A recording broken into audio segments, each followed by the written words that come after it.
Welcome to Bald Guy DIY. In this video, I'm going to show you a simple method in order to take some dollar store picture frames and turn them into a beautiful lantern type display that you can use to bring some light and creativity to your home.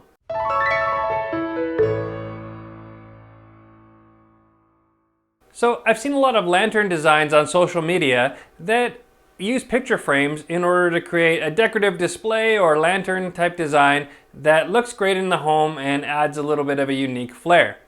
I want to try it out for myself and see if I could add a twist to it that would make it a little more interesting and a little more personal for our own space. At our dollar store, I was a little disappointed to find out they didn't have the narrow frame picture frames that I see a lot of the designs using, but even with the larger border and the frame, I thought it still looked good and I was happy to give it a shot. I've got a neat idea in order to create a cool patterned roof for the whole thing, so I'm anxious to get started.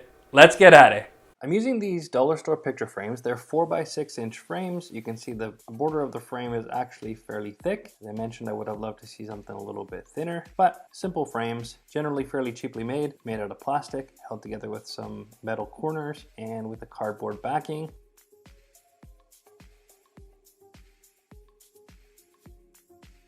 As you can see here, the cardboard backing just slides out. There's a little piece inside that's used to maintain tension and keep everything tight. Throw out the picture of the model and I'm left with the plastic frame and the little insert of glass that goes inside of it. I was surprised to find out the glass was not the full width of the frame, but it makes sense to use a little smaller piece. I'm left with the cardboard backing and the support, so let me know in the comments what you think I should make with it, and I'll keep them aside for a future project. Before securing the glass to the frame, I decided to give it a little bit of a clean. That way I'm not going to trap any smudges or dirt on the edges of the glass where it connects to the frame. It probably isn't really necessary, but I decided to do it anyway. If you're doing this, be careful because the glass is quite thin and has a bit of a sharp edge. Thankfully I didn't cut myself, but I could have. Next, I'm going to put a small amount of hot glue right in the very inside corners so that I can set the glass into place. Then I'm going to use an additional amount of hot glue over top of the corners so that binds it to the back side as well. That way both the front and the back of the glass are attached to the frame.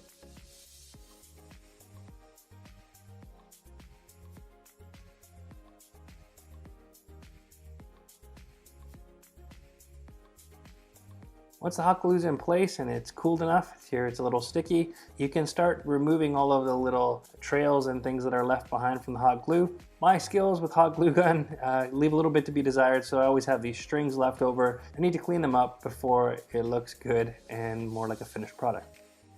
Once it's all dry, you can see it is actually pretty strong and there isn't a lot of flex to it. It doesn't feel like the glass is going to pop out, and even if you wiggle it up and down, it's not going to fall out of there.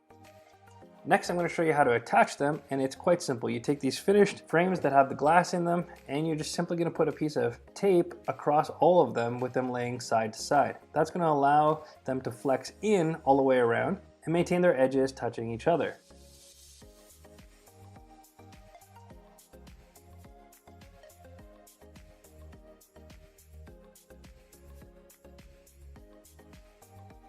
Now all you need to do, add another piece that's going to be laid over half of that distance, and it'll join the outer two pieces together, and that will make your prism. In this case, with only 3 pieces, we're going to get a triangular prism, but even that alone would make a great little lantern if you had something small to put inside. It really is that simple. When you join the edges together, it creates a nice balanced, even model. To make it a typical 4-sided lantern, all you need to do is add one more frame. It's just that simple. Again, you're laying it edge to edge, joining with tape, and then putting a piece that's going to connect the first and the last frame together. And when you connect those, you will see it makes a beautiful rectangular prism. When you have a very balanced model, you'll see it easy to collapse, but once we glue it all together, it's going to be just fine. There's a nice rectangular prism and easy to work with and do whatever finishing you'd like to do at that point. But I thought, wouldn't it be great to keep on going with it? If you added a 5th one and created a pentagon, wouldn't that look even cooler and a little more unusual from most of the lamps I see out there? It really is just as easy as adding another piece of tape and joining them together. There's our pentagon shape, 5-sided prism, and it looks really cool and different. But why stop there? I finally decided on a hexagon shape as our final model for for what we're going to create for ourselves. And so I added a sixth frame, joined it together, and you can see it makes a nice hexagonal prism, which is going to make a great looking display. The one thing I worried about was a roof, so I used SolidWorks to model myself a roof piece. Now I realized because all of these frames are symmetrical, that if I created an equilateral triangle that was the basic dimensions of the piece, I would be able to create a roof. Now if I made it completely equilateral, then the piece wouldn't have any pitch to it. I started by creating a triangle that had a base and length side of being just a little wider than the picture frames that I have. Then I simply stretched the height of it out, so that's going to give me some elevation for the pitch of the roof. Now, what I ended up settling with on this was about 50 extra millimeters of height, longer than the equilateral triangle, and that gave quite a bit of pitch, about 5 or 6 inches. If you didn't stretch it out quite as much, of course, you wouldn't get as much pitch. Next, I added a diamond pattern, and I used the linear pattern tool that's in SolidWorks in order to extend that pattern out, cover the entire surface. And then I just simply deleted out the extra diamonds that I didn't want in there until I had a nice balanced distribution.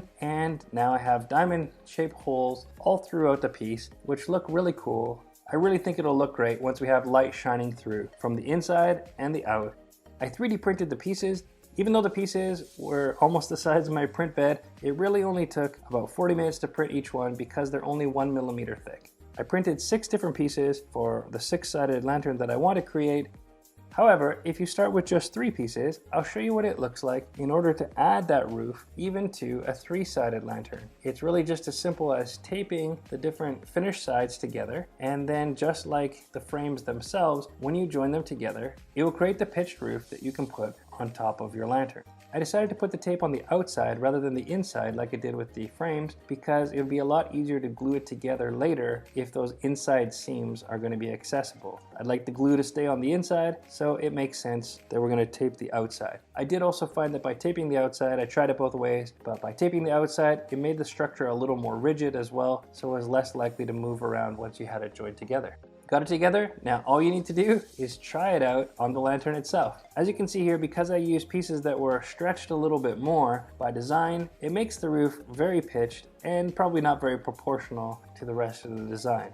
As I add more sides to the design, it makes that pitch balance out more because the width and the height are a little more proportional. Just like with the frames themselves, just by adding one more piece now makes a roof that can be used on a 4-sided lantern. And it works just that simple. Add as many pieces or as few pieces as you like. As long as the number of roof pieces matches the number of picture frames, you're going to create a roof that's tailor-made for the size of your frame. Adding a 5th one is just as easy as adding a 5th piece and looks just as cool when you put it together. In fact, the more pieces you put together, the more and more delicate it looks, and it starts to look a little fancier as a roof as you go on with these different multi-sided units. I really like the look of it on the pentagonal prism.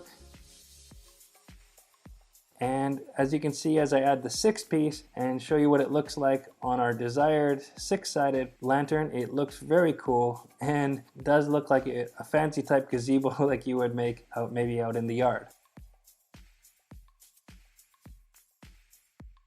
Next thing we need to do is get rid of this tape. Before we can do that, we need to glue all of the pieces together. So from the inside, I'm simply going to run a bead of glue up the joints and cause it to stick together. Now, the closer you can get these pieces to fit together, of course, the less crack there's going to be, but you could also add some black acrylic caulking later, and that would hide all of the lines so that no light shines through and you can't see any of the glue. For what I'm doing here and how we're going to use it in our home, I don't think that's going to be necessary. The glue is not that obvious and it's not going to detract from the overall look of the lantern. But if you want to look as aesthetically perfect as possible, I would seal up those seams with some black caulking and it will look almost indistinguishable where those 2 pieces are joined together.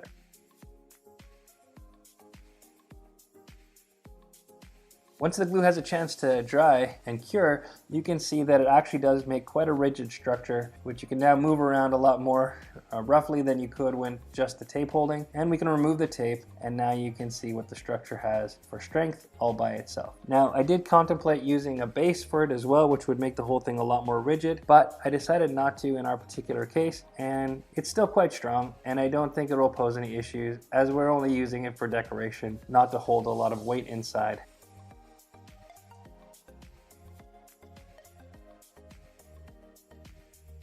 As you can see, when it's done, there is a little bit of flex and it's not sitting perfectly level. But since we've removed the tape, we have little extra areas on the edges where we can put some glue. So I'm simply going to push it into the shape that I want, add a little extra glue to those ends of the joints, and then when that glue hardens, it's going to keep the whole structure straighter. The beautiful thing about hot glue is if you mess it up really bad, you can always pull it apart, clear the glue out, and do it again. But I was quite happy with the result after I made just a little bit of twist and tweak. It sat a lot nicer. Now when I lay it down on the table, you can see it does make a nice little hexagon shape and works great for the purpose that we have for it. Here's the top view, and you can see it does look pretty symmetrical. Next, we're going to hold the roof upside down and make sure that it spreads out so that everything's going to be well balanced in the actual layout of the pieces. And then you're simply going to trace up and down those seams with your hot glue gun, which is going to cause all the pieces to glue together and hold their shape. This didn't take too long, and you do need to make sure that you don't hold the glue gun near your hand for too long because the heat will transfer through. But I found this to be pretty easy, and once again, if you did want to make sure there was absolutely no seams and no light that could shine through on those edges where they're joined together, you could always add some black caulking later.